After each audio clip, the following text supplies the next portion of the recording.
The night is a velvet curtain draped across a world gone quiet, where a crescent moon spills silver light over a river that whispers secrets to the dark.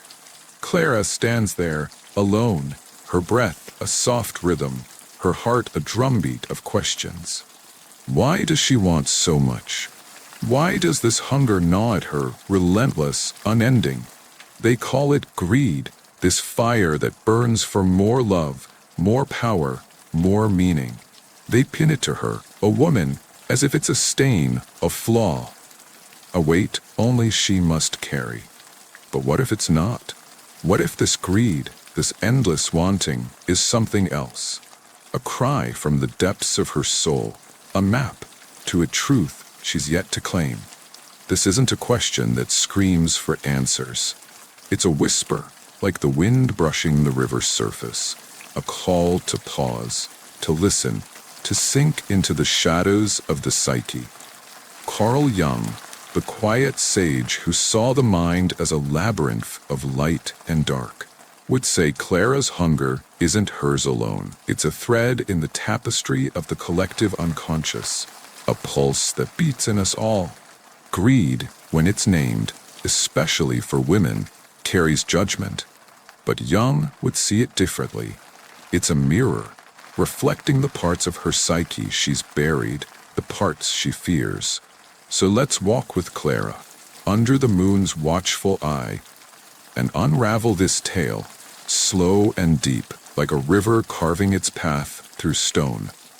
Why does she want without end? And what happens when she stops chasing, when she turns inward, when everything changes? Have you ever felt a void you couldn't name?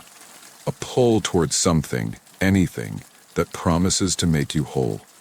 Clara feels it now, her feet rooted by the river, the moonlight tracing her silhouette like a question mark.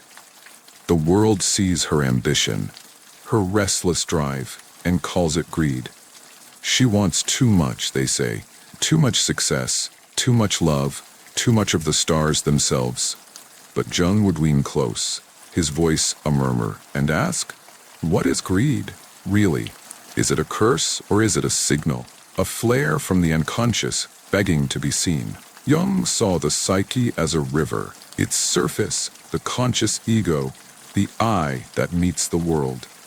Beneath flows the personal unconscious, a current of memories and emotions tucked away. Deeper still lies the collective unconscious, a vast ocean of archetypes, primordial patterns like the hero, the shadow, the trickster, that shape every human soul.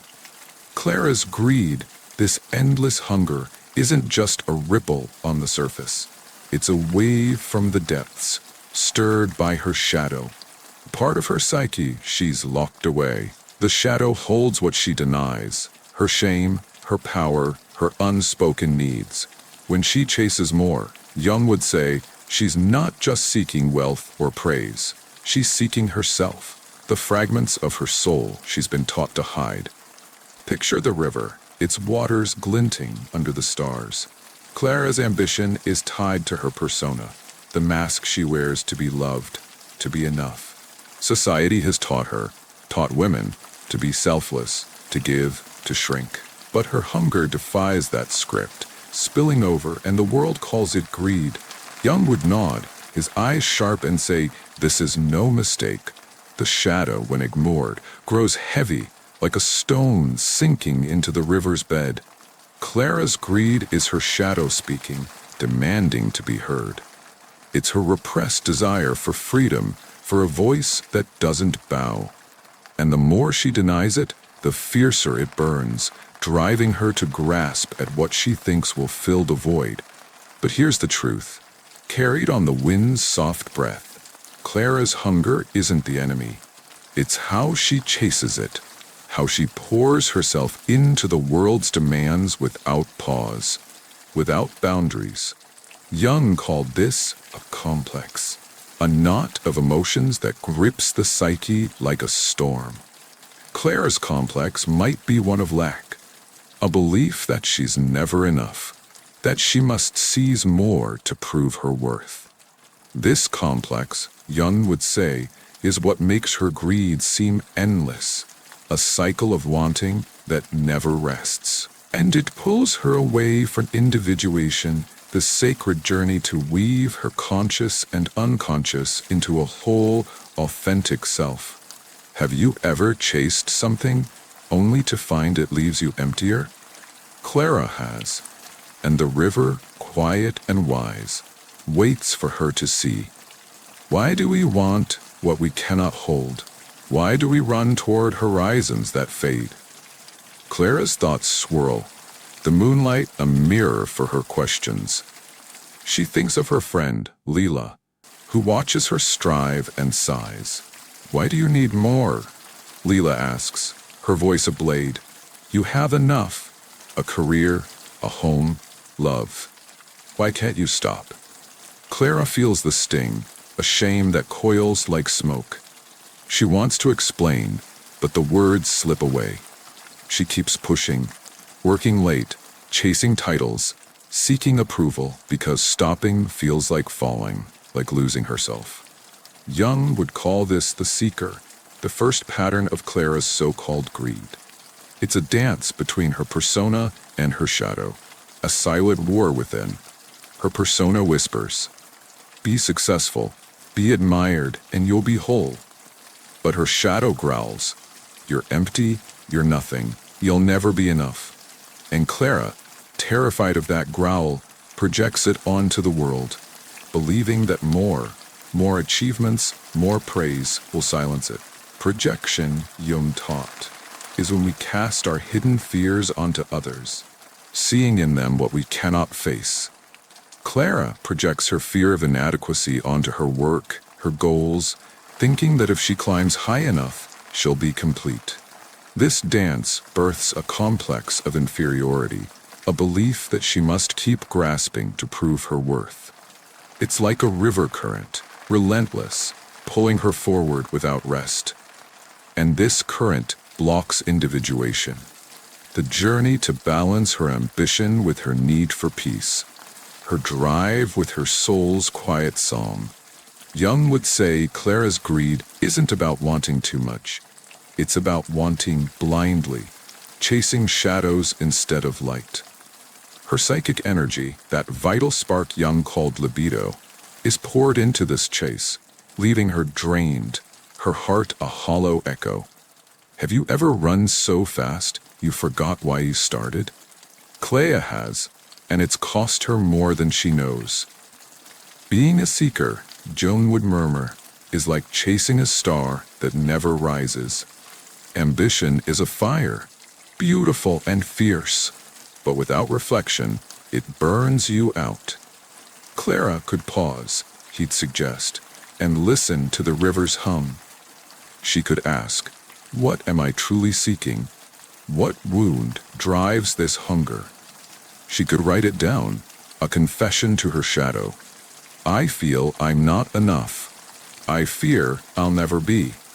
She could choose goals that feed her soul, not just her persona, and seek allies who see her worth without demanding she prove it.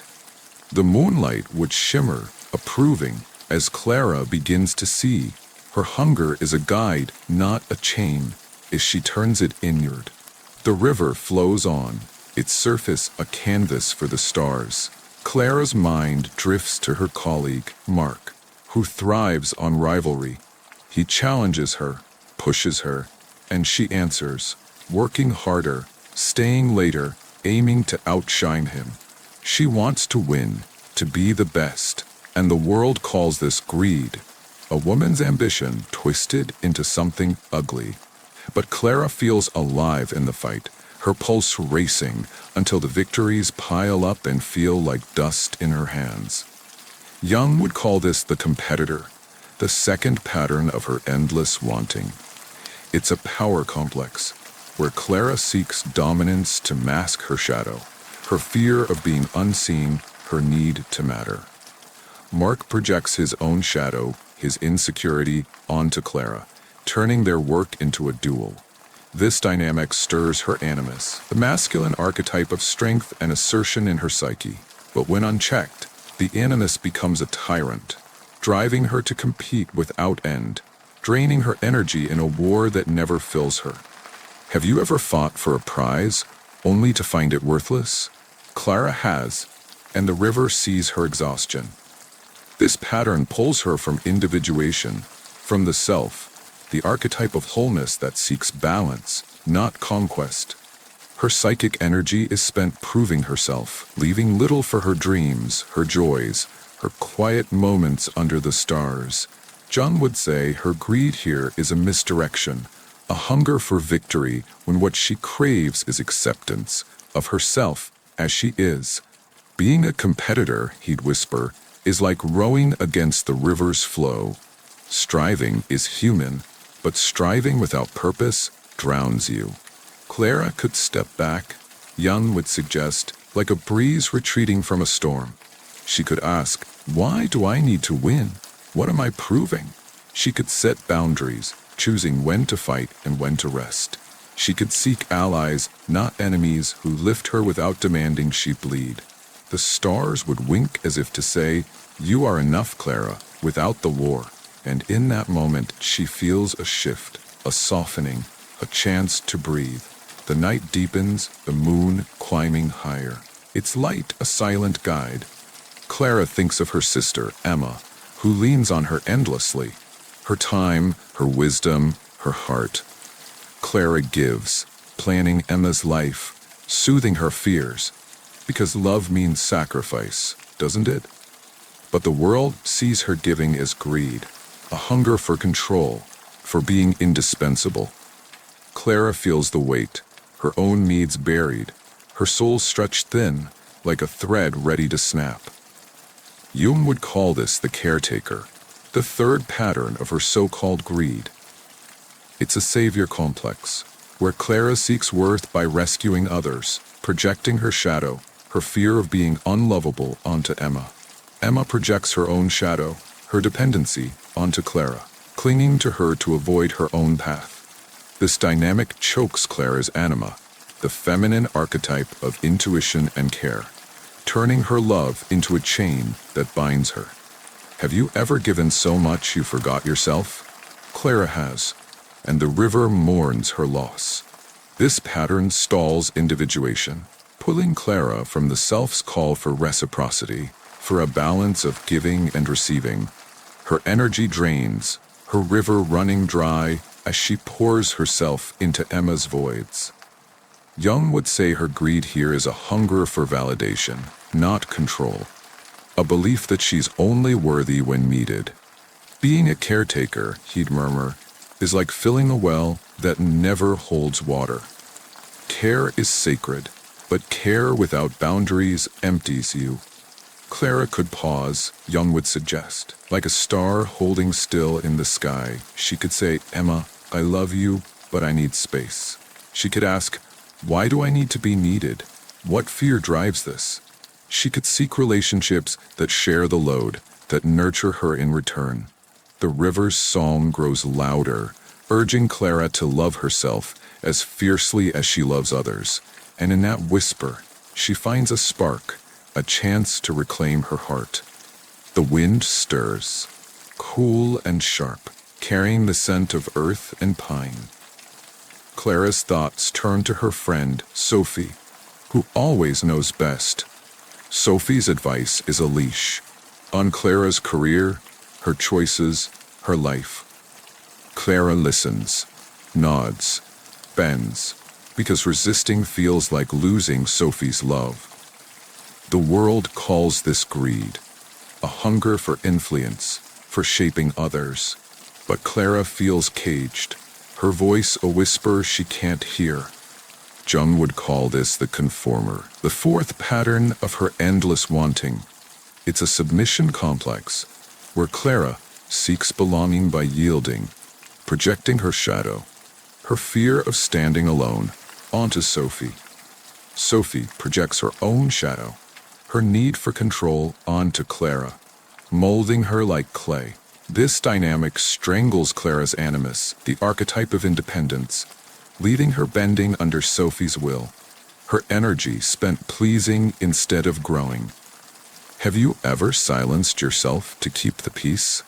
Clara has, and the river feels her pain.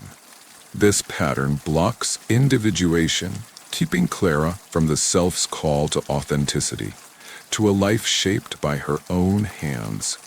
Jung would say her greed here is a hunger for acceptance, not power, a fear that she'll be cast out if she stands firm.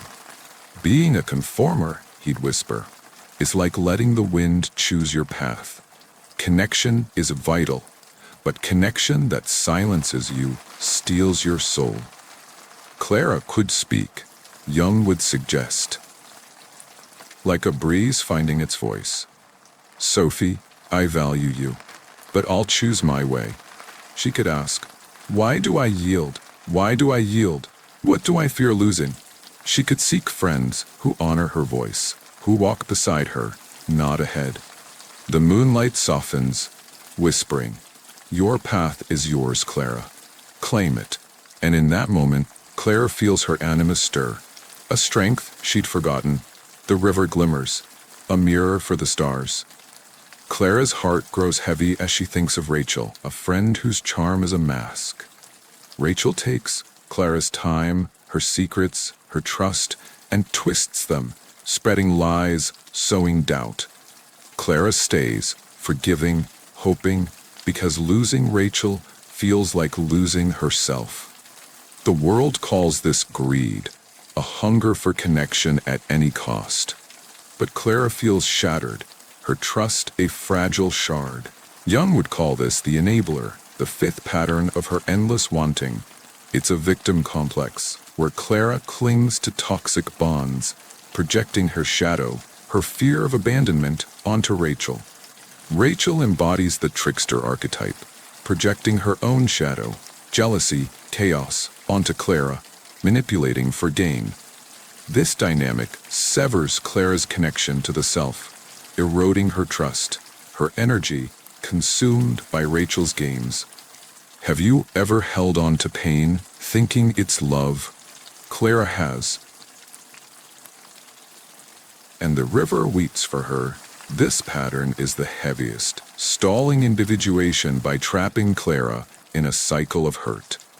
Jung would say her greed here is a hunger for love, not connection, a belief that she must endure to be worthy. Being an enabler, he'd murmur, is like drinking from a poisoned well. Hope is human, but hope that binds you to harm destroys you. Clara could step away, Jung would suggest, like a star fading from view. She could limit contact, guard her heart, and ask, why do I stay? What wound keeps me here? She could seek therapy, friends who heal, not hurt. The river's flow strengthens, urging Clara to choose herself, to let go of what poisons her. And in that choice, she feels a spark, a fire that burns for her, not against her. The night is deep, the moon a quiet witness. Clara stands by the river, her breath steady, her soul awake. Jung's wisdom, like starlight, lights her way. Her hunger, her so-called greed, isn't a sin. It's a mirror, reflecting her shadow, her complexes, her unclaimed power. The seeker, the competitor, the caretaker, the conformer, the enabler. These are not flaws but teachers, showing her where to grow, where to set boundaries, where to shine. Individuation, Jung would say, is like charting a course by the stars, each step a choice to honor the self, to balance hunger with peace, ambition with rest. Clara's greed was never about wanting too much. It was about wanting wrongly, chasing shadows instead of light.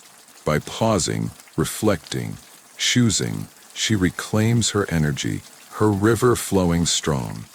And the collective unconscious, that vast ocean, holds this truth for us all, in myths of heroes who faced their hunger, who learned to want wisely, to become whole. Why do you want what you want? What void are you trying to fill? Clara's journey asks us to look within, to see our hunger not as greed, but as a guide. When you stop chasing blindly, when you set boundaries, when you choose yourself, everything changes. The world may call you selfish, cold, too much, but Jung would smile and say, "You're becoming you." And that's enough. As Clara turns from the river, the wind at her back, she feels light, like a leaf lifted by the breeze. Jung's voice echoes, soft and sure. Your hunger is a map, your psyche a river, your life a star. Follow it, guard it, let it shine, but don't let it burn. Want fiercely, but want truly. Choose connections that lift you, that flow with you, that light your way. And now, as you hear this tale, let your breath slow, your heart settle. The river fades, the moonlight dims, and Jung's words drift like clouds. What do you chase? What will you release? Sleep, knowing your hunger is yours to shape. Your light, yours to guard. Good night. Imagine a small cafe, tucked away in a quiet street, where the air smells faintly of chamomile and freshly baked bread. The afternoon sun spills through the window, painting golden patches on the wooden table. A woman sits there, her hands cradling a cup of tea, steam curling upward like a soft whisper. Her name is Elena, and her mind drifts, not to the bustle of the day, but to something deeper, something that hums beneath the surface of her life. Why, she wonders, does being kind, so endlessly giving, sometimes leave her feeling like a balloon, slowly losing air? Why does her heart, so full of care for others, sometimes feel heavy, as if it's carrying a stone? This isn't a question that demands a loud answer. It's a gentle one, like the sound of leaves rustling outside the cafe window. And to explore it, we'll wander through the ideas of Carl Jung, a Swiss thinker who saw the mind as a vast, quiet lake with depths we rarely see. Jung believed that our relationships, our friendships, our moments of kindness are like ripples on that lake, showing us who we are deep down. But being too nice, giving too much, can stir up waves that pull us away from ourselves. So, let's sit with Elena, sip that tea, and let the story unfold, soft and slow, like a bedtime tale meant to ease you into sleep. Elena's cafe is warm, the kind of place where time feels soft, like a blanket. She's always been kind, you see. As a child, she shared her toys, her snacks, even her secrets, because kindness felt like a key that unlocked smiles, and smiles, to Elena, were treasures. But now, as she sits here, her tea cooling, she notices something. Her kindness, her endless giving, doesn't always bring smiles back. Sometimes it leaves her tired, her shoulders slumped, as if she's been carrying someone else's bag all day. And Jung, with his quiet wisdom, might say this tiredness isn't just about her body, it's about her psyche, that inner world where thoughts and feelings dance. Jung thought of the psyche as a house with many rooms. There's the room you show everyone, the ego, the part of you that says, "This is me." Then there's a hidden room, the personal unconscious, where you tuck away memories and feelings you don't want to see. And deeper still, there's a vast basement, the collective unconscious, filled with archetypes, universal patterns like the hero or the wise old man that live in all of us. When Elena is kind, she's opening the door to her ego, showing the world her best self. But when she's too kind, giving until she's empty, she's stepping into that hidden room, brushing against things she's tried to forget, like her need to say no or her fear of being alone. Let's picture Elena's tea, the steam rising and lazy swirls. Jung would say her kindness is part of her persona, the mask she wears to fit in, to be loved. But every mask has a shadow, and Jung called this the shadow. The part of you that holds what you push away, anger, selfishness, or the need to stand up for yourself. When Elena gives too much, she's ignoring her shadow, pretending it's not there. And the more she ignores it, the heavier it grows, like a pile of unsorted letters stacking up in the corner of her mind. Being too nice, Jung might whisper, is like locking the door to that hidden room. But the shadow doesn't like being locked away. It knocks, softly at first, then louder, until Elena feels that weight, that stone in her heart. Let's stay in the cafe a little longer. The sun now dipping lower, casting long shadows across the floor. Elena thinks of a friend, Sarah, who calls her often, her voice spilling over with troubles. A fight with her partner, a bad day at work. Elena listens, her tea growing cold, offering gentle words, hour after hour. She wants to help, to be the friend Sarah needs. But when she hangs up, she feels hollow, like a glass emptied too quickly. Sarah rarely asks how Elena is doing, and yet Elena keeps answering, keeps giving, because saying no feels like closing a door she's afraid to lock. Jung would nod, his eyes kind but knowing. This, he'd say, is the people pleaser, the first pattern of being too nice. It's a dance between Elena's persona and her shadow. Her persona says, be kind, be helpful, and you'll be loved. But her shadow whispers, what about you? What do you need? And Elena, afraid of that whisper, pushes it down, projecting it onto Sarah. Projection, Jung explained, is when you see your own hidden feelings in someone else. Elena projects her fear of being unlovable onto Sarah, thinking, if I don't help her, she'll leave me. And Sarah perhaps projects her own shadow, her neediness, her fear of standing alone, onto Elena, leaning on her like a crutch. This dance creates a complex, a knot of emotions that Jung saw as a bundle of energy in the psyche. Elena's complex might be a savior complex, a belief that she must rescue others to be worthy. It's like a script she follows, without knowing, making her say yes when her heart says no. And this script pulls her away from individuation.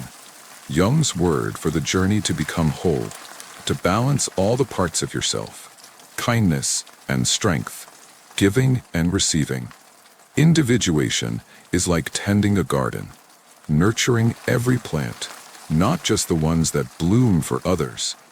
But when Elena is too nice, she's neglecting her own flowers, letting them wilt while she waters someone else's.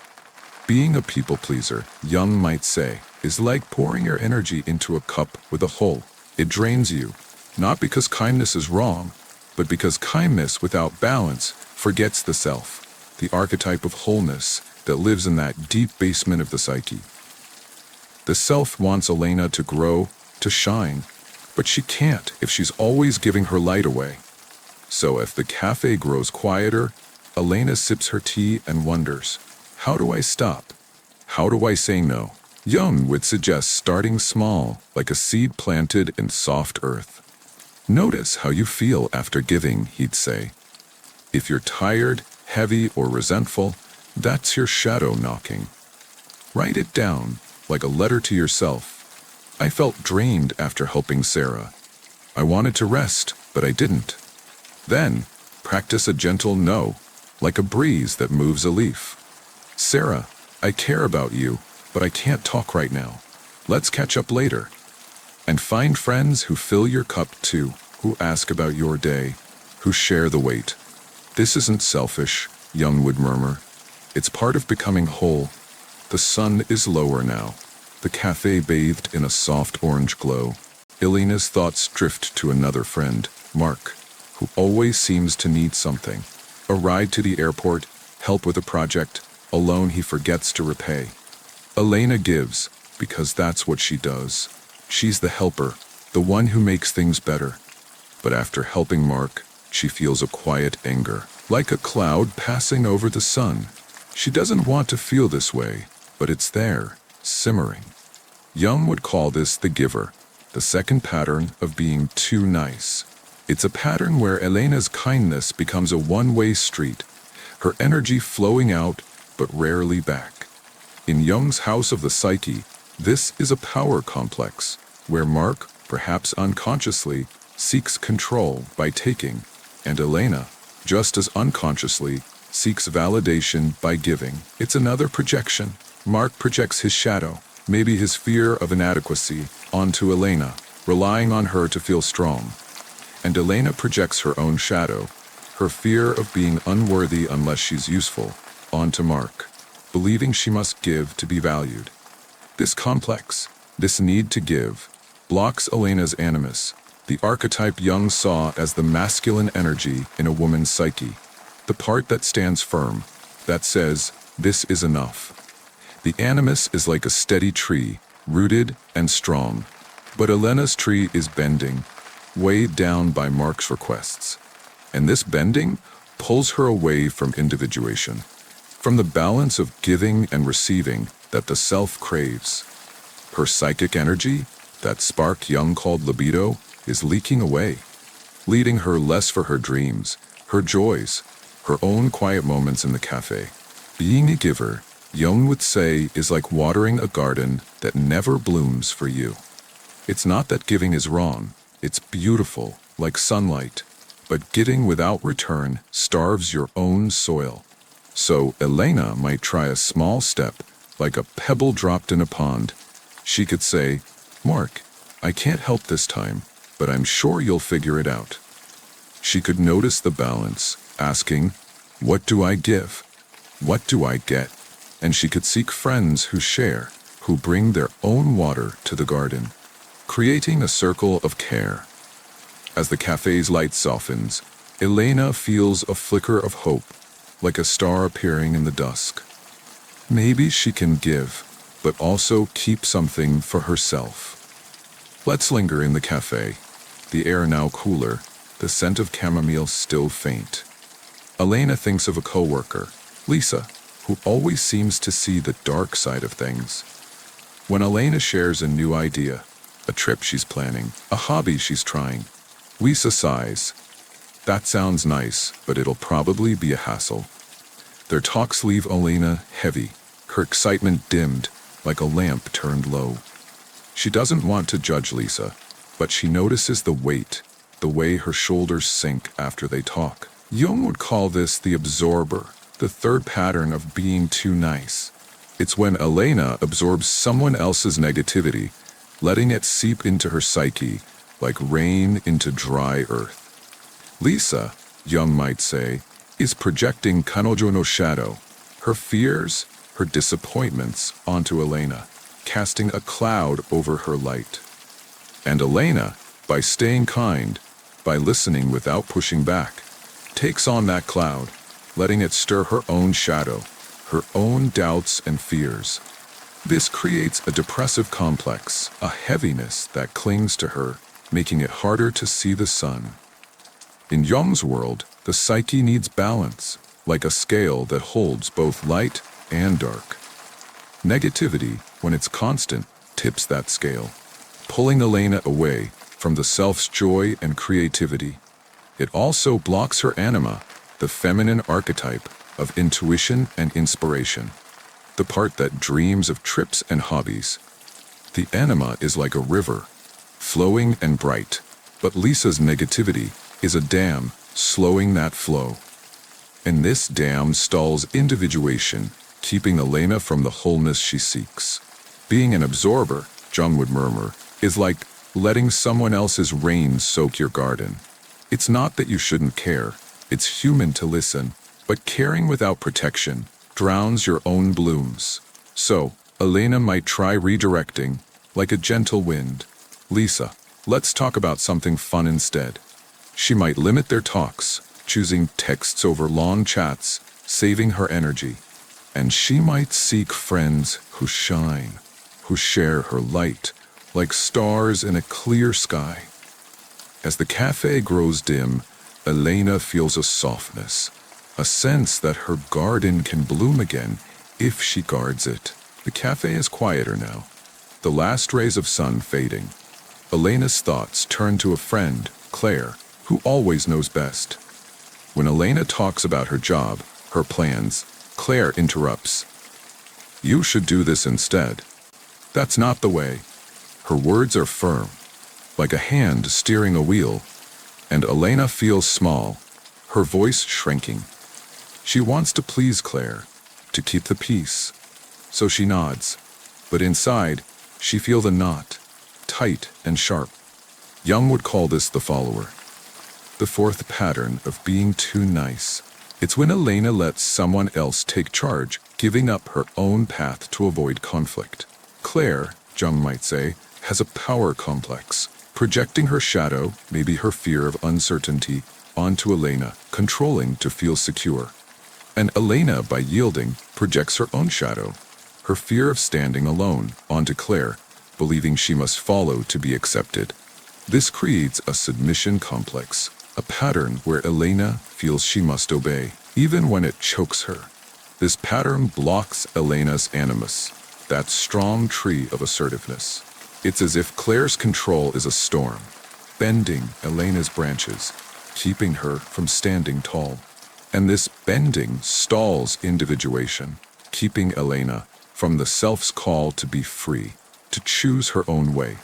Her psychic energy, that precious spark, is tied up in pleasing Claire, leaving less for her own dreams. Being a follower, Jung would say, is like letting someone else paint your canvas. It's not that you shouldn't listen. Advice is a gift, but listening without choice erases your colors. So Elena might try speaking, like a soft breeze. "Claire, I value your thoughts, but I'm going to decide this myself." She might set boundaries, like a fence around her garden, keeping her choices safe. And she might seek friends who respect her voice, who let her paint with her own hues. As the cafe's light fades, Elena feels a spark, a sense that her canvas is hers to shape. The cafe is almost dark now, the only light from a small lamp in the corner. Elena's tea is cold, but her heart feels warm, stirred by a memory of a friend, Rachel, who seems perfect at first, charming, attentive, full of compliments. But Rachel has a way of twisting things, sharing Elena's secrets, stirring drama, making Elena feel less than enough. After their talks, Elena feels a knot in her chest, a mix of hurt and doubt, like a bruise that lingers. Jung would call this the enabler, the fifth pattern of being too nice. It's when Elena stays kind to someone who hurts her, excusing their harm to keep the peace. Rachel, Jung might say, embodies the trickster archetype, a chaotic force that manipulates for its own gain, projecting her shadow, jealousy, perhaps, or insecurity, onto Elena. And Elena, by staying, enables this, projecting her own shadow, her fear of loneliness onto Rachel, believing she must endure to be loved. This creates a victim complex, a pattern where Elena feels powerless, trapped in Rachel's web. This pattern is the heaviest, blocking Elena's connection to the self, the heart of individuation. The self wants trust, growth, but Rachel's manipulation erodes that, making Elena doubt her own judgment. It also chokes her anima and animus, the river and tree, leaving her stuck, unable to flow or stand. Her energy, that spark, is consumed by Rachel's chaos, leaving little for Elena's own light. Being an enabler, Jung would whisper, is like tending a garden that poisons your soil. It's not that you shouldn't forgive. Forgiveness is human, but forgiving without change lets the poison spread. So, Elena might step back, like a leaf falling from a tree, reducing contact, guarding her secrets. She might seek help, talking to a friend or therapist, untangling the knot, and she might reflect, asking, "Why do I stay? What fear keeps me here?" As the cafe grows still, Elena feels a quiet strength, a sense that her garden can heal if she protects it. The cafe is silent now, the lamp casting a soft glow. Elena's tea sits untouched, but her mind is clear, like a sky after rain. Jung's ideas, like stars, light her path. Be you too nice, she sees, isn't about kindness, it's about balance, about honoring the self as much as others. The people pleaser, the giver, the absorber, the follower, the enabler, these are patterns, mirrors of her shadow, her complexes, her fears, but they're also teachers, showing her where to grow, where to set boundaries, where to shine. Individuation, Jung would say, is like weaving a tapestry, each thread a part of you. Kindness, strength, joy, rest. Being too nice frays those threads, pulling the tapestry apart. But choosing balance, giving with limits, listening with care, standing with courage, weaves it whole. And the collective unconscious, that vast basement, holds this truth for all of us. In myths and stories of heroes who learn to say no, to choose themselves, to become whole. As Elena leaves the cafe, a night air cool against her skin, she feels lighter, like a bird ready to fly. Jung's wisdom, like a gentle lullaby, reminds her, your heart is a garden, your life a canvas, your psyche a lake. Tend it, paint it, let it ripple, but don't let it drain. Be kind, but be whole. Choose relationships that lift you, that shine with you, that weave your tapestry bright. And now, as you listen to this tale, let your eyes grow heavy, your breath slow. The cafe fades, the tea cools, and Jung's words drift like clouds. Sleep, dear one, knowing your garden is yours to tend, your light, yours to shine. Good night. Imagine yourself in a storm of words. You're locked in a heated argument, heart pounding like a war drum, each phrase a sharpened blade, each retort a shield raised in defense. Your mind races to craft the perfect comeback, determined to prove you're right. Across from you, your opponent mirrors your intensity, eyes flashing, voice rising, neither of you truly listening, only poised to strike. The air crackles with tension, a battlefield of egos. Then, Carl Jung steps into the fray. He doesn't cheer your cause or arm you with arguments. Instead, he leans in, his voice a quiet thunder. You've already lost. Lost? How could that be? You're fighting for your truth, standing your ground, wielding words like a warrior. Yet Jung's words linger, unsettling, like a truth you've always known but never faced. For him, the moment you plunge into this kind of battle, you surrender your power, not to your opponent, but to the chaos within. True strength, Jung argues, isn't found in shouting to be heard or proving others wrong. It flows from a deeper source, a silent wellspring within the psyche. What is this hidden power, and why does silence speak louder than any argument? Let us journey into Jung's philosophy to uncover the silent trick that transforms conflict into authentic, unshakable strength. Why do we argue? The psyche's hidden battle. Most of us believe power lies in victory, winning debates, silencing critics, commanding attention with words. We see arguments as arenas to prove our worth, to assert our truth over others. But Jung, with his piercing insight into the human soul, saw something else. Arguments, he would say, are not about truth at all. They're about the psyche's unspoken struggles, battles fought not against others, but within ourselves.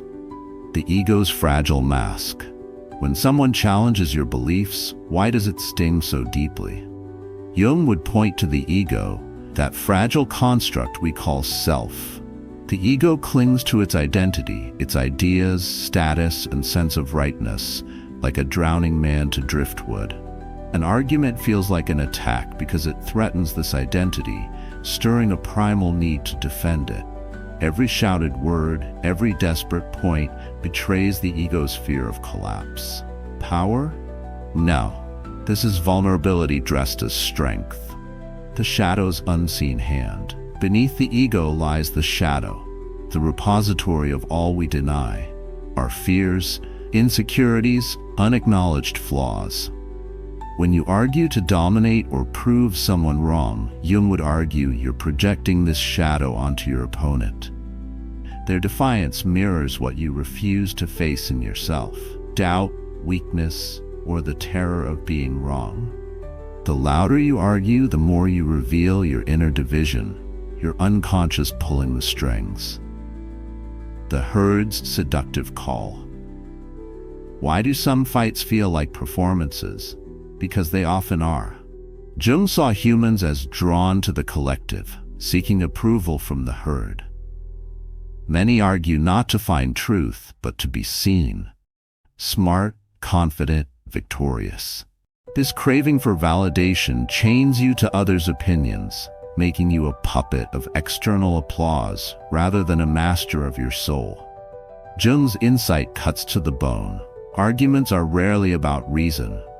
They're psychological dramas, staged by an ego desperate to hide its cracks, a shadow yearning to be seen, a soul lost in the crowd's roar. The moment you let provocation pull you into this fray, you've lost. Not because you might be wrong, but because you've let your unconscious rule. True power, Jung insists, begins when you step back, silence the noise, and face the battle within. Jung's vision of power, individuation, and the self. If arguments betray weakness, where does strength lie? For Jung, power is not about controlling others, but about mastering the self. Not the ego's shallow self, but the self, the archetype of wholeness that unites conscious and unconscious. This is the heart of individuation, Jung's lifelong quest, the journey to integrate every facet of your psyche, light and shadow, reason and instinct, into a unique, authentic being. The self as inner sun. The self is no mere ego, puffed up with pride or trembling with doubt. It's the core of your being, a radiant center where opposites reconcile. The individuated person, aligned with the self, stands unshaken by conflict. They don't need to argue for validation because their power flows from within, a quiet authority that others feel without words. Imagine a leader who speaks little but commands respect, not through force, but through presence. This is Jung's vision of strength. Silence as sacred space. Silence for Jung is more than restraint, it's alchemy. In the pause of an argument, you turn inward, listening to the psyche's whispers, intuitions, dreams, archetypes like the sage or hero. This inner dialogue dissolves the ego's illusions, revealing the shadow's truths. Silence doesn't just calm the storm, it transforms it, forging a stronger, wiser self. The person who pauses in your imagined debate, calm amidst the chaos, holds power not because they plot victory, but because they're communing with their soul. Transcending the fight. Jung believed conflicts arise from opposites, self versus other, right versus wrong. Arguments trap us in these divisions, but silence offers escape. By holding tension without reacting, you invoke the transcendent function, a psychological leap that integrates opposites into a higher truth. The silent one doesn't win the argument, they transcend it, emerging whole where others remain fractured.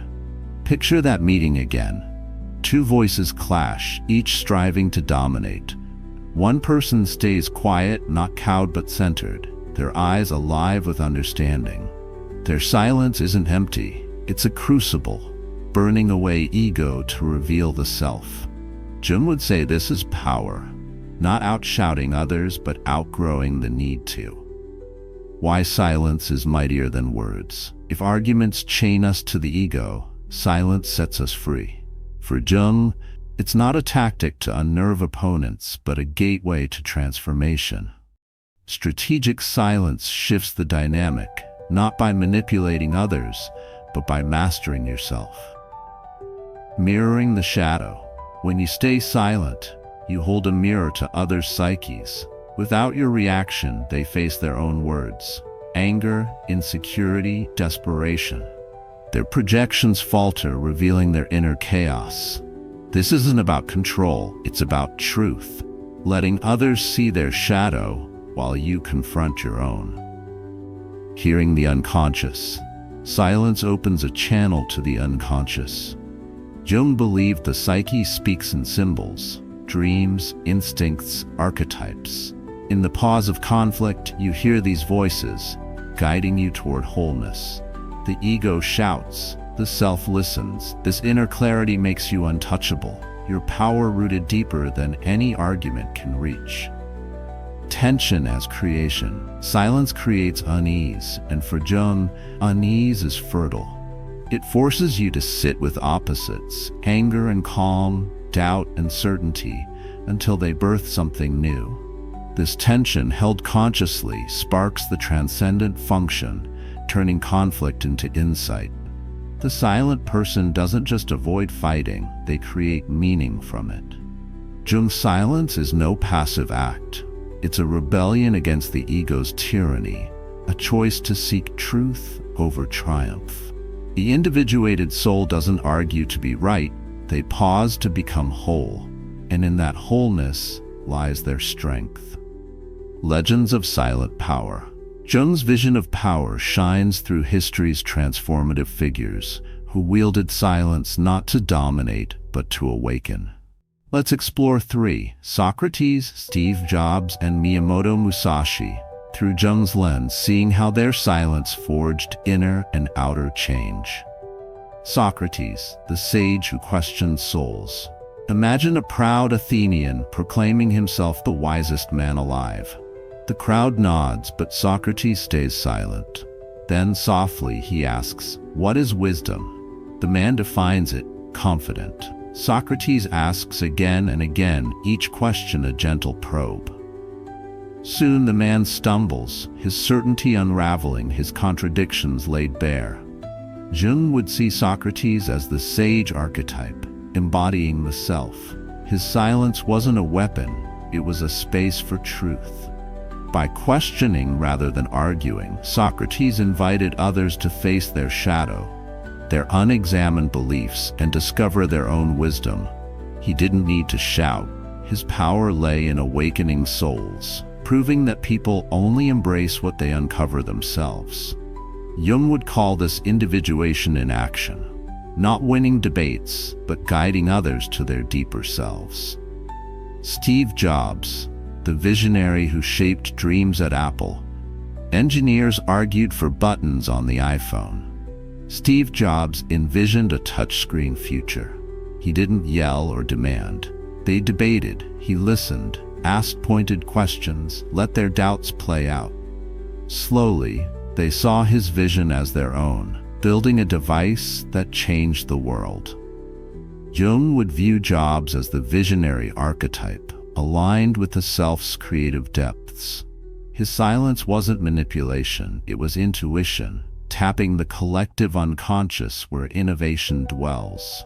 By pausing, Jobs connected with the psyche's symbols, a sleek, buttonless future, and guided others to see it too. His power wasn't in arguing, but in transforming, not proving a point but birthing a reality. For Jung, this is true strength, speaking from wholeness to awaken possibility in others. Miyamoto Musashi, the warrior who conquered within. Facing Kojiro, a swordsman famed for speed, Musashi arrived hours late to their duel. Kojiro, furious, lost his edge. Musashi struck with calm precision, victorious. Jung would see Musashi as the warrior fused with the self, his silence a triumph over the shadow. By delaying, he didn't just unsettle Kojiro, he mastered his own fear, ego, and haste. His stillness reflected a psyche at peace, its clarity mirrored in Kojiro's rage. Musashi's power came not from his sword, but from his soul, integrated through silence. Jung would argue he won before the fight began, not by outsmarting his foe, but by outgrowing the need to react. This is individuation's strength, a self so whole it shapes the world without force. The thread that binds, power through inner silence. What unites Socrates, Jobs, and Musashi? They didn't waste breath on ego's battles. They used silence to align with the self, transforming conflict into creation. Socrates didn't argue, he awakened. Jobs didn't dominate, he inspired. Musashi didn't rush, he centered. Their power wasn't in out-talking others, but in outgrowing the need to. Jung would say they embodied the self, their silence a mirror of inner wholeness that rippled outward, changing minds, worlds, and fates. Why do we argue? Why do we cling to being right, even when it leads nowhere? Because we're human, driven by egos that fear, shadows that hide, collectives that beckon. But Jung offers a better way. Silence, not as retreat, but as revolution. The psychology of arguments, Jung's truth confirmed. Jung's insights, radical in his time, find echoes in modern science. Why do arguments ensnare us? Projections mirror. Psychological research confirms we project our flaws onto others. What angers us in them often lives in us. Jung's shadow explains why arguments turn personal. We're fighting ourselves, not our opponent. Silence breaks this cycle, letting you face your projections rather than fling them outward. Cognitive chains, studies on biases, confirmation bias, the backfire effect, show we argue to protect beliefs, not seek truth. The more we're challenged, the harder we cling. Jung's self rises above this, using silence to question assumptions, not defend them. Emotional fires. Neuroscience reveals arguments spark the amygdala, flooding us with fear or pride. Silence, backed by mindfulness research, calms this storm, activating the prefrontal cortex for clarity. Jung's pause isn't just psychological, it's biological, rewiring your brain for power. Validation's trap. Social psychology shows we argue for status, not insight. Yet experiments on influence reveal that calm, reflective people, those who pause, command more respect. Jung's self, centered in silence, wields this authority naturally. Jung was no mystic spinning theories. He was a scientist of the soul, mapping the psyche's depths. His truth holds. The real fight is within, and silence is your sword. Silence or speech? The art of conscious conflict. Does Jung's power mean never arguing? Far from it. Conflict for Jung is a crucible, tension that forges the self. Silence is powerful, but wielding it blindly is as weak as arguing recklessly. The trick lies in knowing when to pause and when to speak. When to stay silent. When ego drives you. If you're fighting to be right, your shadow is at the helm. Silence lets you ask, what am I defending? What am I avoiding? This introspection sparks individuation, or when others project. If they're arguing from their shadow, your silence mirrors their chaos, sparing you entanglement. But when the psyche speaks, silence opens the unconscious, dreams, archetypes, truths. Pause to hear them, and you'll act with clarity no argument can match. When to speak. When conflict sharpens you. Jung saw opposites as growth's engine. Engage when arguments reveal your shadow or push you toward truth. When words transform. Speak from the self, not ego, to awaken others, as Socrates did, or create as Jobs did. But when silence alone isn't enough. Some battles, Galileo's, Socrates, demand speech to shift reality. Jung's self speaks when it serves the soul's purpose. Jung's power isn't in avoiding conflict, but in mastering it consciously. Silence builds the self. Speech shares its light. Imagine a world where every word carried this weight, where arguments birthed wisdom, not wounds.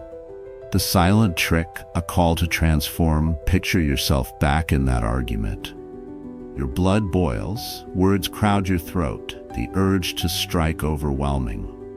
Now stop. Breathe. Jung's voice echoes. Who fights here? Your ego or yourself? If you had only 100 words left in life, would you waste them proving a point? Or would you guard them, like a sculptor chiseling a final masterpiece, for truth alone? Here's Jung's silent trick. Power isn't in outshouting others, it's in outgrowing their noise. The next time you're provoked, pause.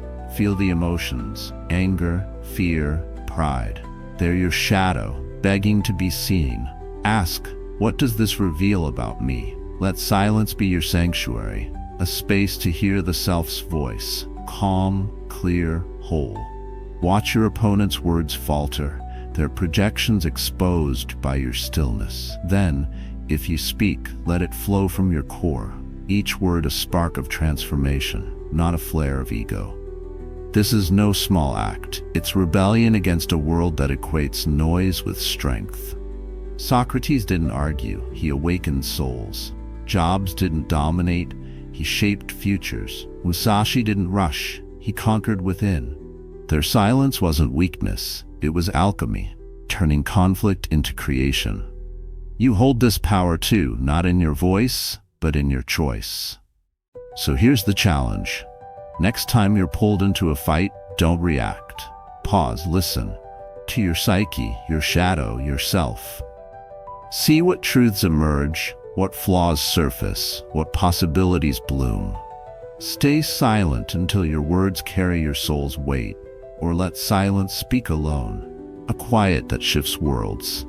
Because true power, as Jung knew, is silent, the stillness that births a stronger you, a brighter reality. Will you keep shouting, chained to ego's battles?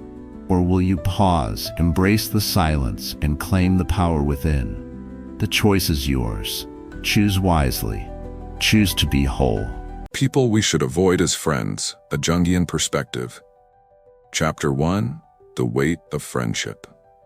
The afternoon sun filtered through the cafe window, casting a warm glow over the wooden table where she sat, a cup of tea cooling in her hands. Her mind wandered, tracing the threads of her life, moments of joy, heartbreak, and the people who had shaped her journey. Some friends had lifted her spirits, their laughter like a melody that carried her through dark days. Others, though, left a heavier mark, conversations that drained her, moments that left her questioning her worth. As she sipped her tea, a question lingered. Why do some friendships feel like anchors, pulling me down instead of lifting me up? This question resonates deeply in the context of Carl Gustav Jung's psychology, which views relationships as mirrors of the psyche, reflecting both our light and our shadows.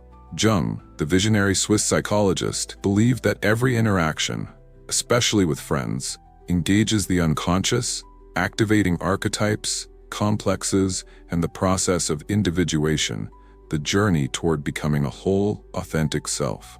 In his words, everything that irritates us about others can lead us to an understanding of ourselves.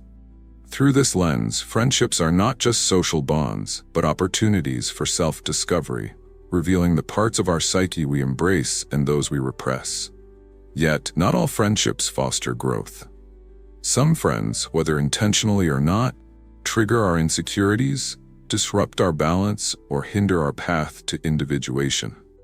The question, who should we avoid as friends, becomes a matter of psychological survival. A call to protect our inner world and choose relationships that align with our quest for wholeness. This 6,000-word exploration, grounded in Jung's theories, will weave a narrative of a woman's journey to discern the friends who uplift her from those who weigh her down.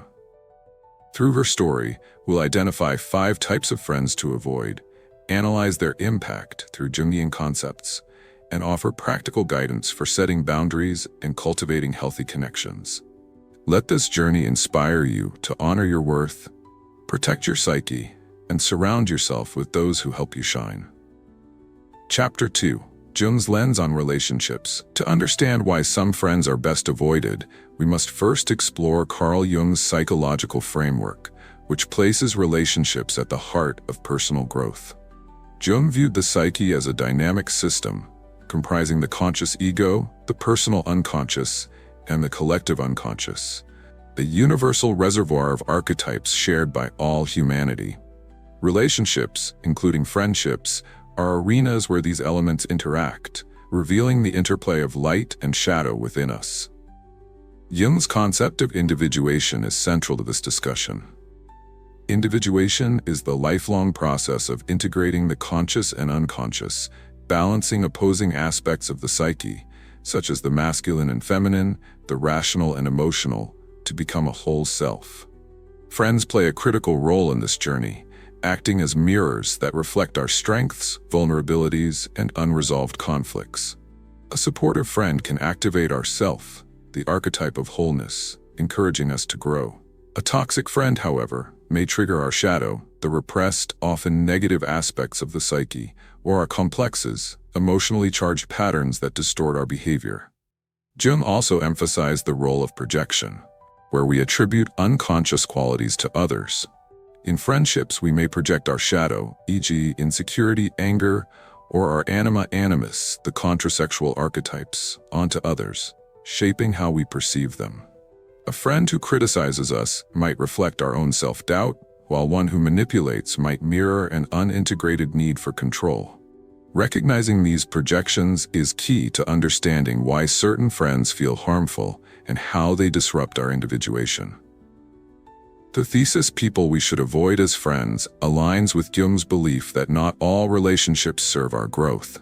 Some friends, through their behaviors or unconscious dynamics, pull us away from wholeness, activating destructive patterns or draining our psychic energy. By identifying these types, we can protect our journey and choose friends who support our quest for authenticity.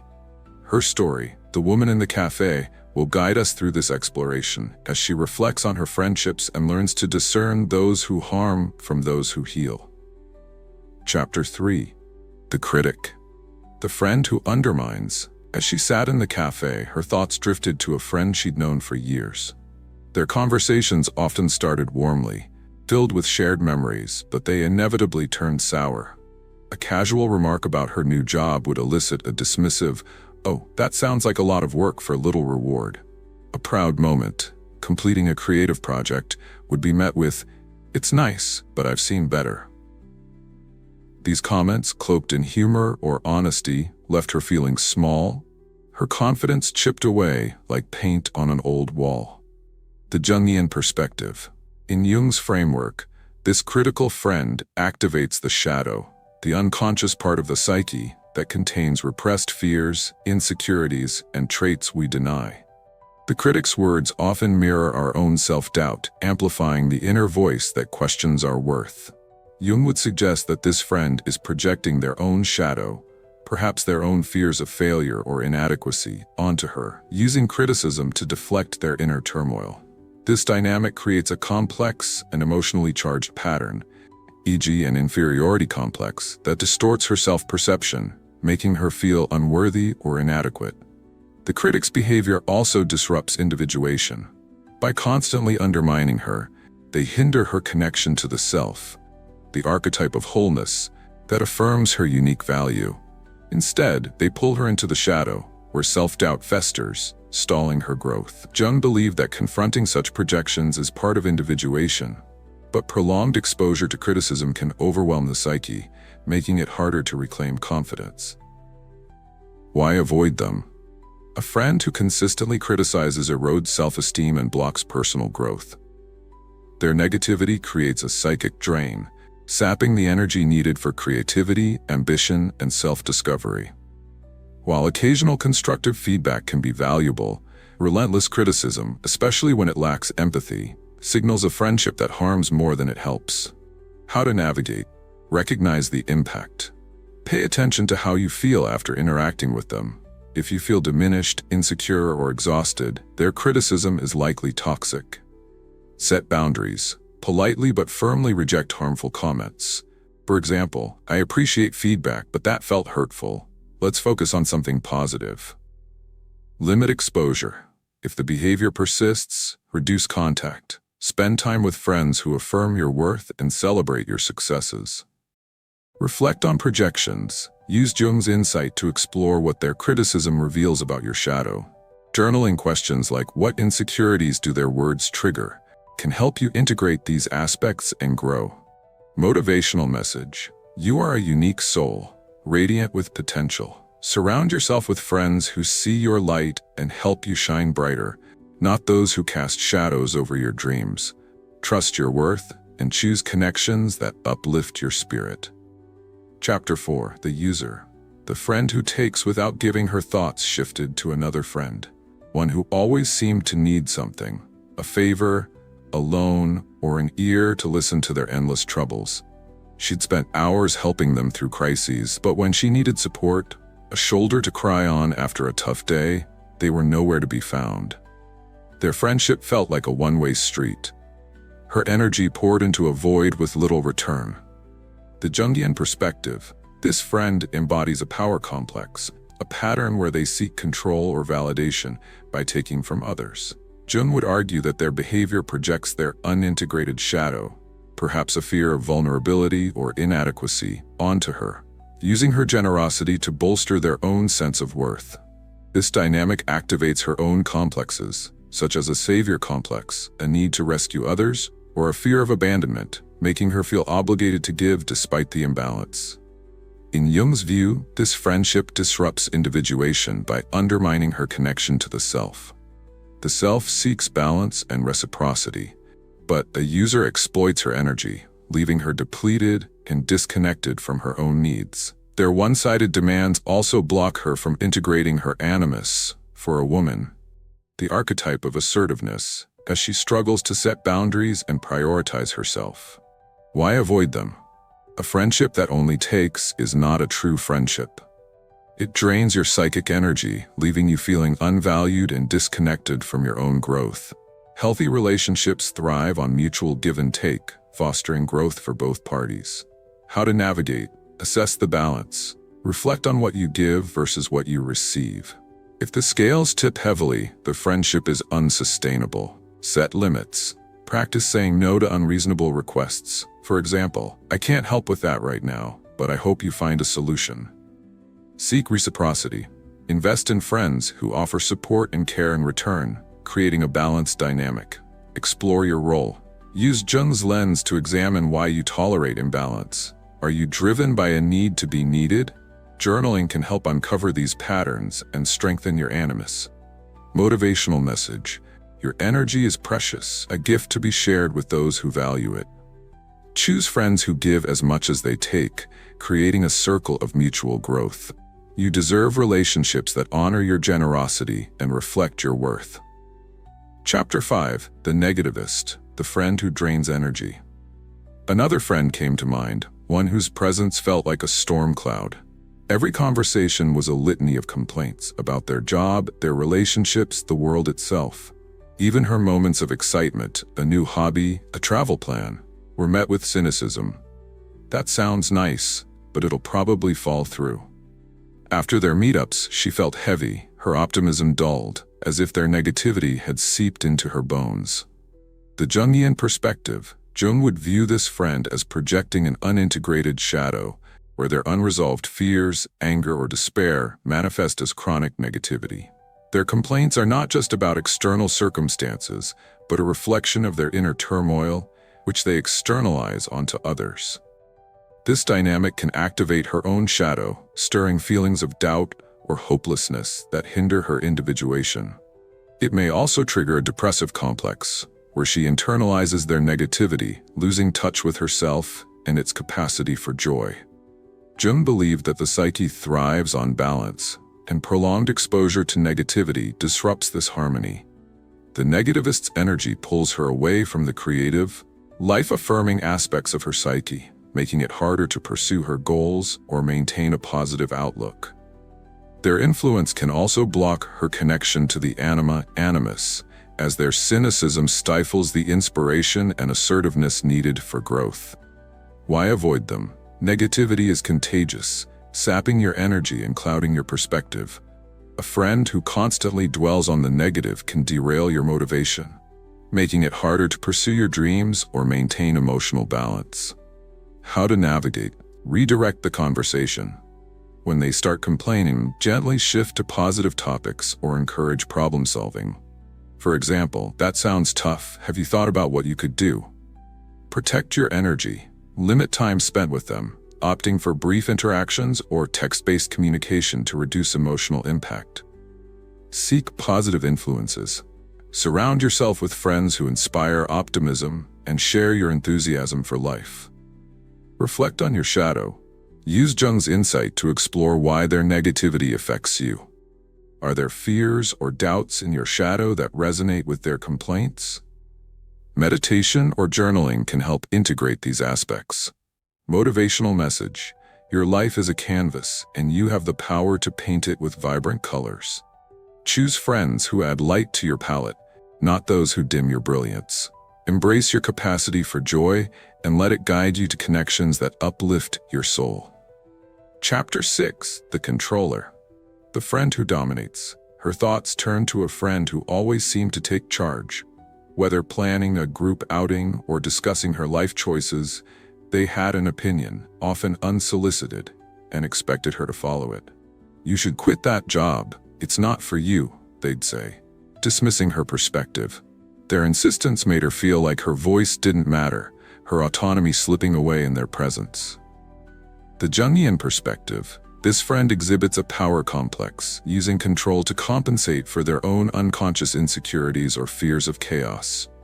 Jung would argue that they project their shadow, perhaps a fear of vulnerability or failure, onto her, seeking to dominate to feel secure. This dynamic can trigger her own complexes, such as a submission complex, where she feels compelled to yield to avoid conflict, or a fear of asserting her animus, the archetype of independence and strength. In terms of individuation, the controller disrupts her connection to the self, which thrives on autonomy and self-expression.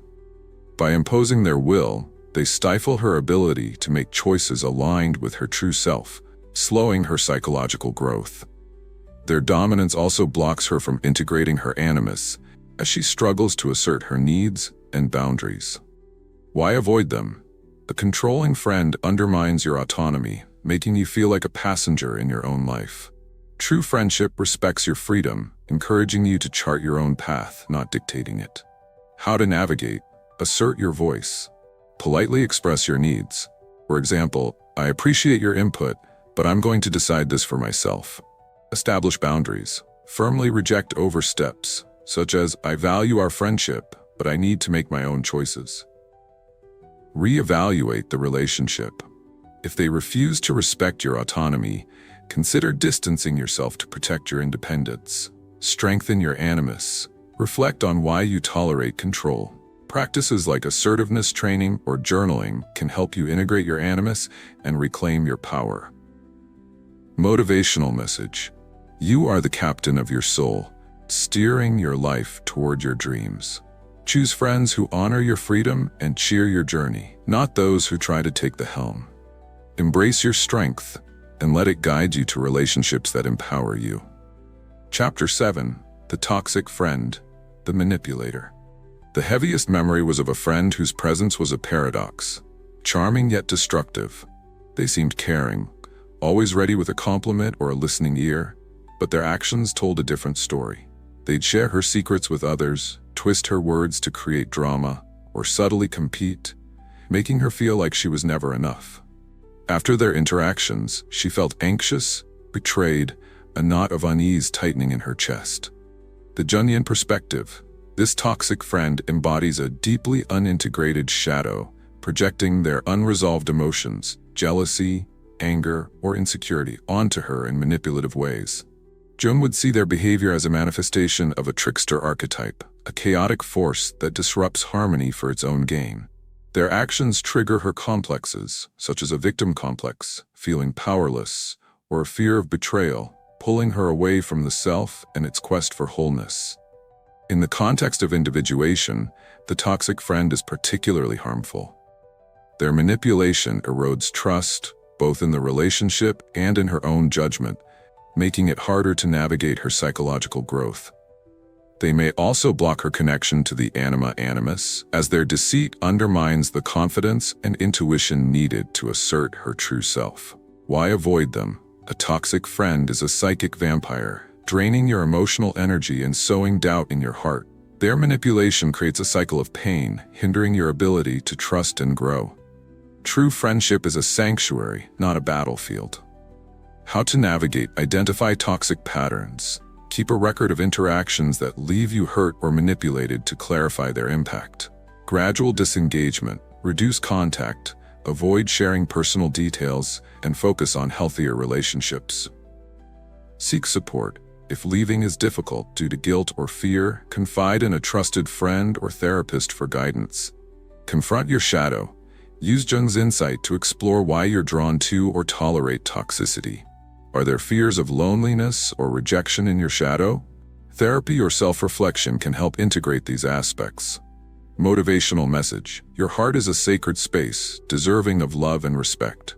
Let go of those who poison it, and open your life to friends who nurture your soul. You have the courage to choose connections that honor your light. Embrace it. Chapter 8. The Journey of Individuation. Choosing wisely. Her reflections in the cafe were more than a catalog of difficult friends. They were a turning point in her journey of individuation. Jung taught that every relationship is a mirror, reflecting the conscious and unconscious aspects of the psyche. The friends she needed to avoid: the critic, the user, the negativist, the controller, the toxic manipulator, were not just external figures but symbols of her inner world.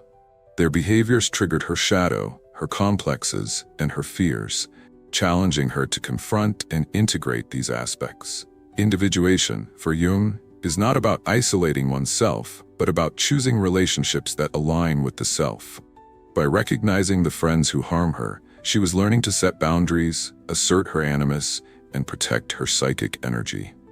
This process was painful but empowering, a step toward becoming a whole, authentic self. Each decision to distance herself from a toxic friend was a declaration of self-worth, a commitment to her growth. Jung's concept of synchronicity also played a role. The moments when she felt drained or hurt were not random. They were meaningful signals from her unconscious, urging her to pay attention to her relationships. By listening to these signals, she could align her life with her true path, surrounding herself with friends who supported her individuation. Chapter 9. The Collective Unconscious. Friendship as a Universal Dance. Jung's idea of the collective unconscious adds a universal dimension to her journey. Friendships are not just personal but archetypal, echoing patterns that have shaped human connection for millennia. The critic, the user, the toxic manipulator.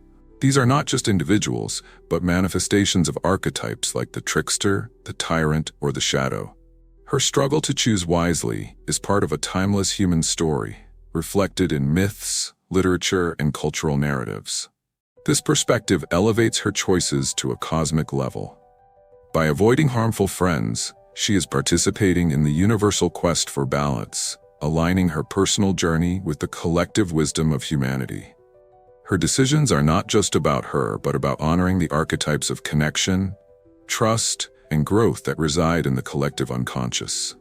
Chapter 10. Conclusion. Embracing healthy friendships. As the sun dipped below the horizon, the cafe grew quiet, and her tea had long gone cold. But her heart felt warmer, lighter, as if a weight had lifted. Reflecting on her friendships through Jung's lens, she saw them not as burdens but as opportunities. For growth, for self-discovery, for wholeness. The friends she needed to avoid were not enemies, but teachers, showing her the importance of boundaries, self-worth, and the courage to choose wisely. Through Carl Jung's psychology, the question "people we should avoid as friends" becomes a call to protect your psyche and honor your journey of individuation. The critic, the user, the negativist, the controller, the toxic manipulator. These are not just people, but mirrors of your unconscious, challenging you to confront your shadow, integrate your animus, and connect with yourself. By recognizing their impact and setting boundaries, you reclaim your power, creating space for friendships that uplift and inspire. Your journey, your life is a sacred tapestry, woven with the threads of your relationships. Choose friends who add vibrant colors, who celebrate your light and walk beside you on your path to wholeness. Trust your intuition, honor your worth, and let go of those who dim your spirit. You are not alone in this journey.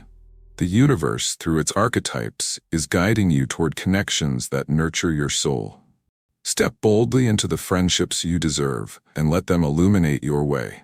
Let's get real. Most women won't tell you to your face that they don't like you. Instead, they hide it behind fake smiles, empty compliments, and forced politeness. I've been there, thinking a woman was my friend, only to find out she was secretly hoping I'd crash and burn. It's brutal, but here's the hard truth. If you don't spot the signs, you'll waste your time and energy on women who deep down can't stand you. So let's cut through the nonsense and break down 7 signs a woman dislikes you, but is concealing it, viewed through a stoic lens. You might not like what you hear, but as Marcus Aurelius said, accept what comes and let it teach you. Facing reality beats living in denial any day. 1. She constantly jokes about your flaws. You know the type, the woman who loves to joke, especially when you're the punchline. She'll target your quirks, your slip-ups, your little imperfections, all with a grin and a casual, "I'm just kidding." It seems harmless at first, but don't fool yourself. These jabs are often more than playful banter. They're calculated digs, cloaked as humor, designed to chip away at your confidence bit by bit. I was once close to a woman like this. She always had a quip ready about the dress I wore, the way I pronounced a word, even the projects I was working on. At first, I laughed it off, thinking it was just friendly teasing. But then I noticed a pattern. Her jokes always hit my weaknesses, never my strengths. Before long, I started doubting myself, wondering if those flaws were as glaring as she made them seem. Here's the stoic controversy. Women who keep joking about your flaws aren't doing it out of affection. They're testing how much disrespect you'll take. It's a subtle manipulation, a way to assert dominance while keeping you in your place. She's signaling you're beneath her, and the worst part? She gets away with it because we're conditioned to think if we can't handle a joke, we're the problem. But flip that script. Seneca said, "You don't have to prove anything to anyone but yourself." I'm here to tell you there's nothing wrong with standing up when a joke crosses the line. It's essential. You deserve women who lift you up, not drag you down for a cheap laugh. True friends don't need to highlight your flaws to feel better. They celebrate your strengths and help you through weaknesses without making you their punchline. I've seen it too often. People let these jabs slide, thinking it's easier to keep the peace than stir the pot. But here's the deep stoic truth. Tolerating disrespect, even in jest, is a slippery slope. It starts with small comments, but over time, they wear you down, making you question your worth. The more you let it go, the more she'll push, until you're doubting yourself just because you didn't want to seem too sensitive. I learned this the hard way. I realized laughing along gave her permission to keep going. I was complicit in my own diminishment. It wasn't until I pushed back, set boundaries, that I saw a shift, not just in how she treated me, but in how I viewed myself. I stopped letting her words define me and took control of my narrative. My stoic advice? Next time a woman jokes at your expense, don't just laugh it off. Ask yourself, is this really funny or is something else at play? If it's the latter, call her out. It might be uncomfortable, it might end the friendship, but your self-respect is worth more than her warped humor. Life's too short to surround yourself with women who can't see your value. If her idea of friendship is constantly pointing out your flaws, find new friends, ones who don't need to put you down to feel good. Stand tall, speak up, and don't let anyone reduce you to a punchline. 2. She gives compliments that sting like insults. Ever get a compliment from a woman that leaves you feeling worse? It's the kind that makes you pause and think, wait, was that praise or a jab? The harsh reality is it's often both. These backhanded compliments are a sly way for her to undermine you while pretending to be kind. I remember working on a project I was proud of. After pouring in hours, I shared it with some friends, including a woman I thought supported me. She smiled and said, "Wow, this is actually pretty good for someone like you." I was stunned. On the surface, it sounded like praise, but for someone like you, hit me like a ton of bricks. What did that mean? Was I not supposed to be capable? Here's the Stoic controversy. These compliments aren't meant to lift you, they're designed to keep you down. It's a power play, a way for her to assert superiority while making you question your abilities. She's saying, "I see you trying, but you'll never match me." It's toxic, wrapped in a pretty package so you almost miss the venom inside. Truth is, women who do this are often insecure. They see your potential, your strengths, and it scares them. So they sling these subtle digs to keep you doubting, ensuring you don't rise too high. It's like she's patting your back with one hand while holding you down with the other. And here's the deeper controversy.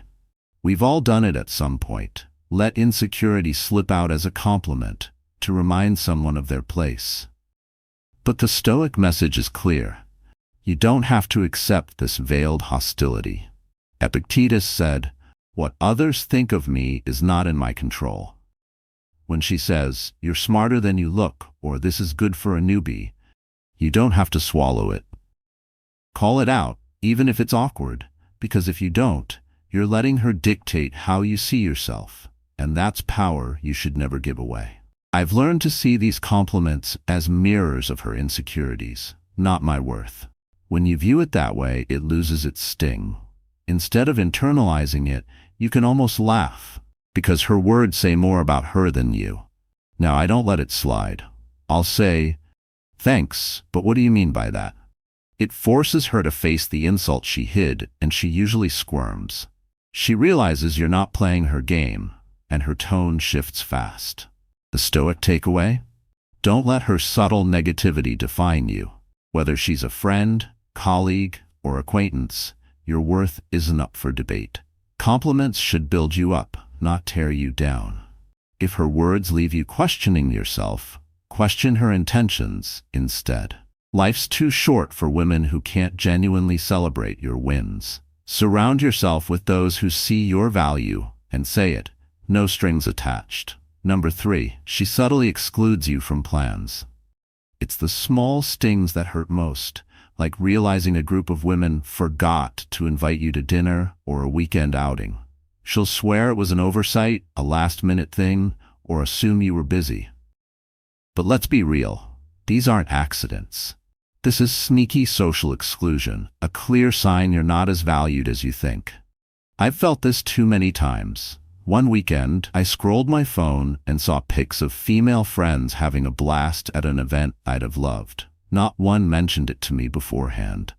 When I brought it up later, they were full of excuses. "Oh, we thought you were swamped," or "It was so last minute." Deep down, I knew. If she wanted me there, she'd have made sure I knew. Here's the Stoic controversy. This exclusion isn't just thoughtlessness, it's deliberate. It's a wordless message she doesn't want you around, but she lacks the guts to say it. She hopes you'll fade out quietly, avoiding a scene. It's passive-aggressive, cowardly, and way too common. We don't talk about it much because it's easier to pretend it's not happening. Swallowing excuses hurts less than facing the truth of being pushed out.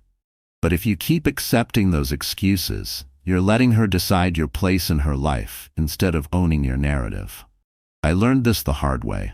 For a while, I stayed quiet, letting those accidental exclusions slide, hoping next time I'd be included. Then I realized silence made me an afterthought. So I got controversial. I called her out. I'd say, "I saw you all went out. Why didn't anyone invite me?"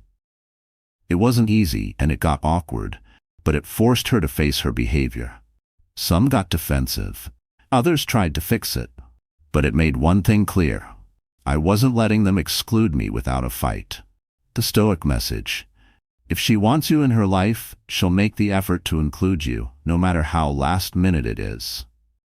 Epictetus teaches, focus on what you can control, your actions, not their intentions. If she doesn't, rethink her worth in your world. You deserve women who don't make you chase their approval or attention. True friends don't forget you. They ensure you're there because they genuinely want you. If you're subtly excluded, don't brush it off. Confront it, ask the tough questions, and brace for the answers, even if they sting. Knowing where you stand beats wondering why you're left out again. You're not a backup. You're a priority. Surround yourself with women who treat you like one. 4. She's only busy when it comes to you. We've all heard it. I'm so busy these days. Sorry, I can't hang out. It's the perfect excuse. Who isn't busy? But when you notice a pattern, she's always free for others, posting pics of outings, catching up with mutual friends, but swamped when it's you. The cold truth hits. She's not too busy. She's just too busy for you. I've been in this frustrating spot more times than I'd like to admit. I remember reaching out to a woman I used to be tight with, trying to set up a catch-up. Every time I suggested something, she had an excuse. I'm working late, I've got so much on my plate, maybe next week. Meanwhile, I'd see her out with others, having a blast, always finding time for everyone but me. It took longer than I'd care to admit to see the pattern. Her message was loud and clear. I wasn't a priority anymore. Here's the Stoic controversy. We're conditioned to accept busy as a valid reason to be sidelined. But let's be honest, people make time for what and who they care about. If she's constantly busy with you, it's not her schedule, it's her priorities. That's a tough pill to swallow, forcing you to face that you might not mean as much to her as she does to you. The harsh reality? Busy is often a polite way of saying, I don't want to spend time with you.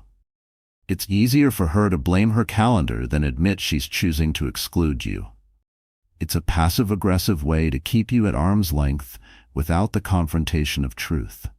She wants you on the hook, just in case, without investing in the friendship. I've been on both sides.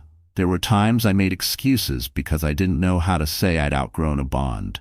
But being on the receiving end taught me a Stoic lesson. Honesty, even if uncomfortable, beats stringing someone along. When I finally called her out on always being busy, it was awkward, but necessary. It gave me clarity to move on and invest in women who valued me. The Stoic message: your time and energy are precious. Don't waste them on women who can't bother to make room for you. Seneca said, life is short. Don't let it slip away in unworthy hands. If she's always too busy for you, reassess the relationship. You deserve women excited to see you, who make an effort, not just when it suits them, but because they truly enjoy you. People and bonds change. Sometimes we cling out of habit, nostalgia, or fear of loneliness, even when she's moved on. But there's strength in letting go, in knowing you deserve more than her scraps of time. It's not neediness, it's valuing yourself enough to walk away from those who don't value you. 5. She avoids physical contact like the plague. Let's address the elephant in the room: physical contact, or the lack of it. This isn't just about romance. Touch is a basic human interaction, a way to connect and build trust. So what does it mean when a woman goes out of her way to avoid even casual contact? The answer's not pretty. She's signaling discomfort with you, and it's time to notice. I once knew a woman in my circle who'd flinch every time I went for a handshake or friendly pat. At first, I thought I was imagining it, but then I saw she was warm and touchy with others, just not me. It was like I carried a disease. It didn't take long to realize her avoidance wasn't a quirk. It was a deliberate push to keep me distant. Here's the Stoic controversy. Physical contact is natural in human connection, and when she consistently dodges it, she's showing a lack of ease or bond. Sure, some aren't touchy, that's fine, but when it's selective, when she hugs others but stiffens with you, it's a red flag something's off. She might not dislike you enough to say it, but her body language speaks volumes. We've all been there on both ends. Maybe you've dodged a handshake or leaned away because you weren't feeling it. Or you've been the one wondering why she recoils. It's awkward, uncomfortable, and often a sign the relationship isn't as solid as you'd hope. The deeper Stoic truth: touch is fundamental to human connection. It shows trust, warmth, empathy. When she avoids it with you, she's not just dodging contact. She's dodging closeness, intimacy, vulnerability. She's keeping you at arm's length, literally and figuratively. That's a clear hint of an underlying issue. I've learned to heed these cues, even when it's tough to admit what they mean. I once ignored it, convincing myself her reluctance was just her nature. But reflection showed it was about me and our dynamic.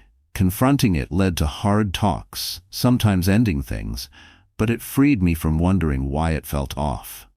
The Stoic message: don't ignore the signs. Epictetus says, focus on what you can control, your response. Her avoidance isn't just preference, it's a statement about her comfort with you. If you see this pattern, address it. It might deepen understanding or reveal the bond's weakness. Either way, facing truth beats denial. You deserve relationships where touch isn't shunned but natural, be it a friendly hug, handshake, or sitting close without tension. These gestures build trust. If she always avoids them, something's wrong. Ask the hard questions, make the tough calls if needed. Life's too short for women who keep you distant, literally and figuratively. 6. She disappears when you need support. Let's be real. Nothing reveals a relationship's true nature like a crisis. When things get rough, you see who's real. So what does it say when a woman vanishes the moment you need her most? It's not just flakiness. It's a glaring warning she's not as invested as you thought. And face it, when she ghosts during your darkest hours, it's not just hurtful, it's betrayal. I learned this the hard way during a rough patch. I was dealing with a major personal issue, something that shook me to my core. I turned to women I considered close, expecting some support, even just a text or quick call. But guess what? Silence. They had every excuse. I'm swamped at work. Sorry, I'm so busy. I'll check in later. Spoiler, they didn't. Here's the Stoic controversy. Women love saying they'll always be there. But when push comes to shove, many are only in for the good times. They'll party with you, laugh, enjoy your highs. But when it gets real, they're gone. It's easier for her to ghost than deal with your pain. She doesn't want your problems dragging her down because deep down, she doesn't care enough to show up. Let's be brutally honest. True support isn't about convenience. It's being there when it's hard, uncomfortable, the last thing you want to do. Women who disappear when you need them aren't just inconsiderate. They're showing exactly where you rank.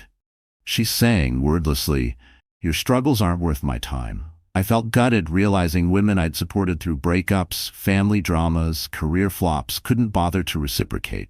It was a wake-up call. Not pleasant, but needed. Not every smiling face is in your corner. The Stoic message: support is the bedrock of meaningful bonds. Marcus Aurelius said, you have power over your mind, not outside events. It's easy to be around when all's well, but the real test is how she responds when it falls apart. If she vanishes, she's not just failing you, she's proving she was never truly there. Don't let her absence bitter you, let it strengthen you. Use it to filter out the unworthy. Those who stay, checking in, showing up despite inconvenience, are the ones who matter. Nurture those bonds. Life's too short for fair-weather friends. Surround yourself with women who stand with you in storms, not just sunshine. When you find those rare souls who stay when chips are down, you've got something worth holding. The ones who vanish, let them go. They've shown their true colors. Number 7. She gossips about you behind your back. Gossip is social poison, spreading fast and burning relationships to ash. It's never as innocent as people claim. When a woman you call a friend talks behind your back, she's not just sharing a story, she's sabotaging your trust, reputation, and bond. Let's be real. When she gossips about you, it's a blatant sign she doesn't respect you, no matter how nice she is to your face. I've been gossip's target, and it's gut-wrenching. I once confided in a woman I trusted about a personal struggle. I needed to vent, and I thought she'd keep it between us. Days later, twisted versions of my story were circulating, exaggerated, weaponized. It was like a game of telephone, but the message wasn't just garbled, it was turned against me. She'd made my vulnerability entertainment for others. Here's the Stoic controversy. Women who gossip about you aren't just venting, they're playing a power game. It's a way to elevate herself by cutting you down, all without facing you. It's cowardly, manipulative, toxic. She's not just harming your reputation, she's wrecking the trust any real friendship needs. Get this straight. If she gossips about others to you, she'll gossip about you to them. It's a pattern, not a one-off. I've seen it too often. A woman who loves spilling tea on everyone else goes quiet around you. Guess what? She's spilling yours when you're not there. It's the worst betrayal, done in shadows, leaving you no chance to defend yourself or know what's said. It got personal for me. I confronted her, expecting an apology or explanation. Instead, she brushed it off as just harmless talk. But gossip isn't harmless. It's betrayal, plain and simple, saying more about her than you. The Stoic message: live upright, heedless of others' words, as Epictetus advises. Confront it if it serves justice. Don't let her poison your trust without consequence.